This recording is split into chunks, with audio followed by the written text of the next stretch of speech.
How's it going, everybody? Today is Friday, March 13th. It's been raining on and off here today. Right now we're taking the rear fork off this 6410. I'll get to that in a minute, but first, a couple days ago we did the starter on that cow pushing tractor, the 5103, so it's been going. We'll cut to that real quick. We're going to hook the battery, take the starter off, unhook all the wires, put a new one in, and yeah. Alright, we already got it all unbolted. It's all unhooked. Just this top nut right here was a pain in the butt. Everything else is pretty easy. So we're about to pull it out.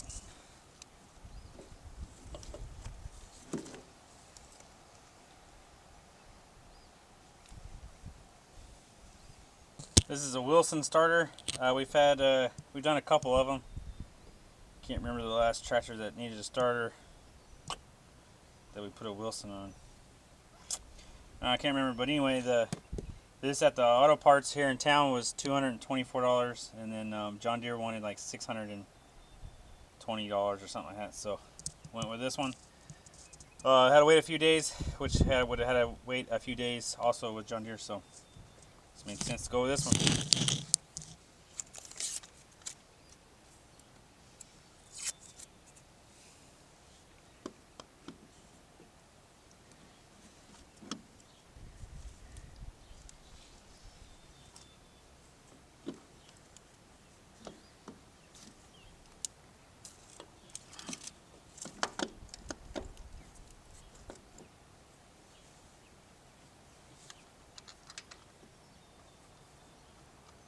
We also started putting out some fertilize.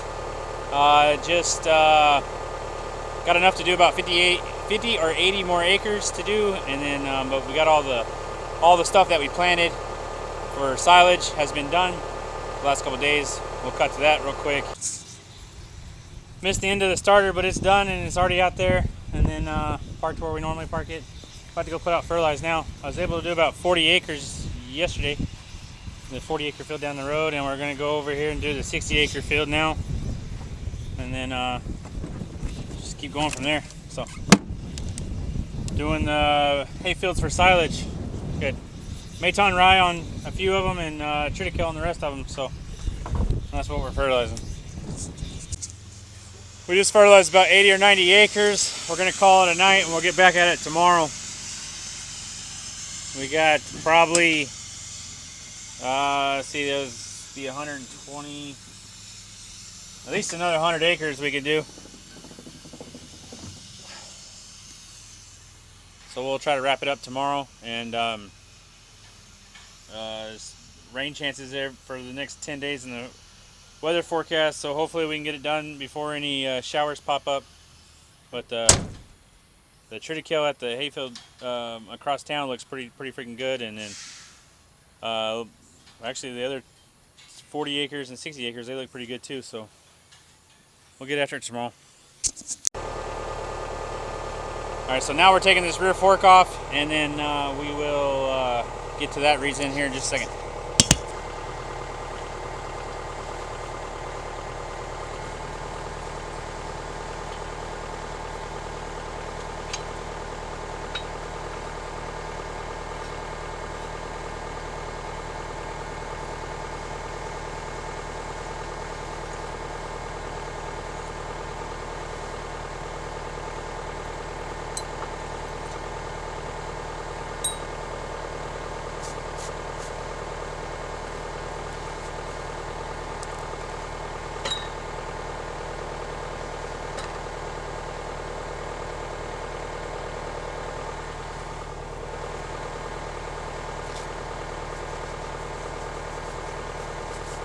Alright, so we'll just leave this fork here. It's probably going to end up going on the other 6410 as soon as we get a chance to put it on. But we're going to run over here and park this tractor, and then I'll explain what's going on. So this 6410 and the John Deere 7800 are being traded in for a Puma 185. The Puma should be on its way here pretty quick. They said sometime after lunch, and it's about 11:30 now. This 6410's got almost 7,700 hours on it. We bought this in 2000, and When we first bought it, it didn't have a loader. We put it on a hay baler, and it baled hay for 1 year. But the radiator on these tractors are kind of, like the holes on them are a little small. So after you bale hay for about 4 hours, you had to stop and blow it out because it would start running hot. So after that year, we put a loader on it, and we put a loader on the other one. The other 6410 was actually bought first, and then this one was bought like 2 years after, which if I remember right, was probably around 2003, maybe 2002. It came from Idabel, Oklahoma, which is the world's largest tractor auction, and the 7800 right here came from an auction here, somewhere right around town somewhere. I can't remember where. So this tractor is going to be on its way out, obviously, and I mean, it's an everyday tractor. It gets used every day. It's a little small to be handling silage bales. You got to be careful with it. Other than that, I mean, a few things that are starting to wear out, obviously, with 7,700 hours. I can't remember if I said it already, but when we got it in 2000 or 2002 or 3, it was reported that it came from Florida out of an orange grove, or at least that's what somebody told me. And yeah, it's been a loader tractor for 17 years or so now, and this is the tractor that would go to the hay fields and load up bales. It would put out hay here, carry bales to the commodity barn. So this tractor here, the 7800, it probably came sometime around 99, 98, something like that. It's can't remember what year it is. Like I said, it's a 7800, so it'd be somewhere around 93 to 95-ish, 97-ish. I'm gonna say it's a 94, but I'm not 100% on that. Anyway, this tractor took the place of the 4430 that we had. We had a John Deere 4430 with duals on it, and that's the tractor that I learned how to plow on and did all kinds of other stuff with when I was 8, 9, 10 years old. And then sometime around 10 or 11 years old, we got this tractor and sold the 4430. I don't quite remember how many hours this tractor had on it when we got it. It had about, I'm going to guess, around 2,000, and right now it's got 9,600 hours on it. The tires are only a couple years old. They're probably 80% left on them.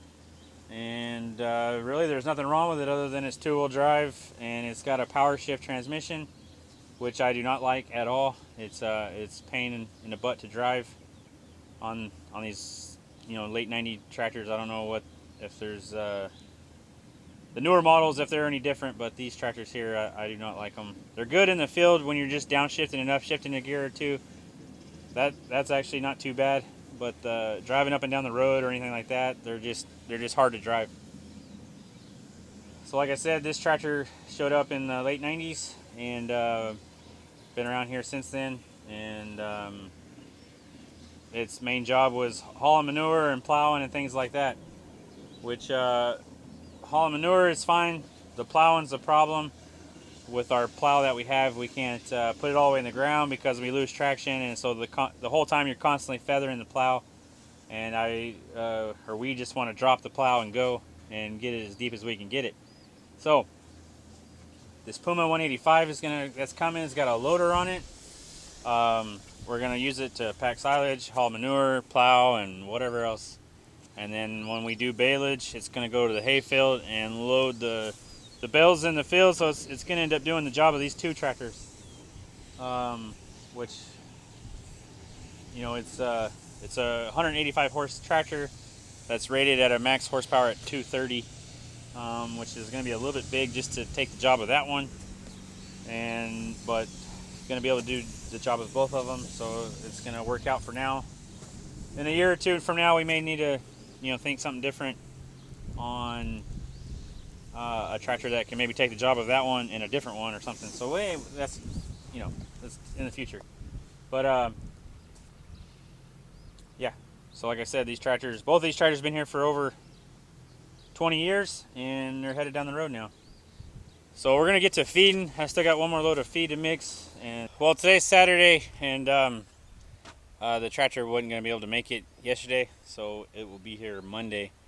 I just now finished the fertilizing.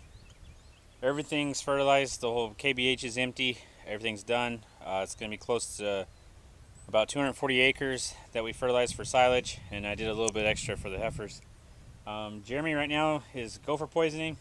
I can actually see him way out there, and started that yesterday. Did probably 30 acres yesterday, and he's doing some now. I'll probably take that over later this afternoon. Right now I'm going to wash the fertilizer truck off, get all the fertilizer off of it, and then we're going to, I think all of us are going to get together and wean some calves, and then we'll go for poison. So we'll check back with you in a little while after I get this washed off. Alright, so we're out here on the big hill. You can see the gopher mounds here. That one looks like it maybe from yesterday. These over here are even fresher. So you imagine hitting this with the mower. That's gonna dull the blades and just make a mess. So all that sand getting up in the mower and whatever. So we're gonna go for poison this. When you go for poison, you want to go across hills. So we'll probably start going this way to begin with, and then we'll go this way, and then down there we got to change directions. This is the big hill. We've been out here a few times before on video. It drops off about 50 foot down. You can actually see the top of the trees. We're standing about top of the tree level is probably about my waist down there at the bottom, and then it slowly goes back up, and those far green fields are the milk cow fields. I can actually see some of the group 3 cows right now. Anyway, enough of that. But if you're not sure how the gopher poisoner works, let's get back here. The blade here on the front cuts a little slice through the ground for the spear or whatever you want to call it here to make a burrow or a tunnel into the ground. And so this cuts through the ground. If you don't have this blade lined up, or if you didn't have it at all, and just this is hitting ground, it would make a big ass ditch. So this right here kind of opens the ground up enough for this to cut through and kind of leaves it cleaner. This here is to kind of help cover the mess back up, but then also when this is on the ground, it's dropping poison. And back here in the back, it's hollow, and the poison is dropping out of the ground. So every now and then you have to weld hard surface on it where it's wearing. It looks like we're getting pretty close to the point of needing to do that. You can cut this off and put a new spear on it, and right here is the tube that drops the poison down, and then this up here holds about a 50-pound bag of poison. So we're gonna get after it, and obviously the chain driven here turns this, and inside here is solid tube, and it's got like a little cup. Probably holds like imagine like a big Gatorade bottle cap full, and then so every time it goes around it drops that out. And the bait is actually Milo seed. So like I said, we're about to get going. It started raining a while ago when I was driving out here. It cooled off some. I don't think anybody knows what the weather is exactly doing right now. We were supposed to be flooding yesterday, and we barely got anything. Right now, at least all the fertilizers got a little bit wet, so we're gonna get after it.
Alright, well, I've been wanting to do this all day, but today has definitely been a Monday. And so, it's a Puma 185. It's got a L775 loader on it. Front suspension, 4 remotes, electronic remotes. It's got a leather heated seat, a leather buddy seat. You know, all the lights all the way around. Duals. Got that front bumper thing on it. Anyway, and it's got DEF fluid, obviously. It's a 2015. I don't remember if I said that or not. It's only got 700 hours on it right now as it sits. When we went and looked at it, it had 696, but after they moved it around and got it down here, it's got 700 on it right now. I didn't notice it before, but that back glass is a little bit tinted. And then it's got rear wheel weights on the inside. And stock tractor with nothing on it. This tractor should weigh about 18,000 pounds with the wheel weights, water in the tires, the loader. It's going to be around 20,000 now. Go inside the tractor. Okay, a couple of little things that we found that's wrong is the air seat has a little bit of air leak. You can hear it. I have to end up fixing that. Had to put a Easy Guide 250 in it for GPS. It's just gonna make drilling and plowing and things like that a lot easier. It's got the electronic remote or joystick, the 4 remotes, the multi-controller. You know, your forward, reverse, your gears, everything like that. And it's got the electric button to slide the armrest.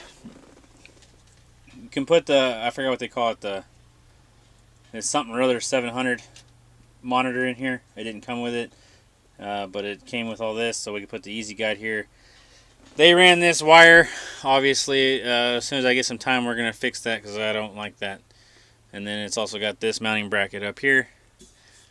It's got some super awesome looking radio. Haven't even used it yet. All the lights.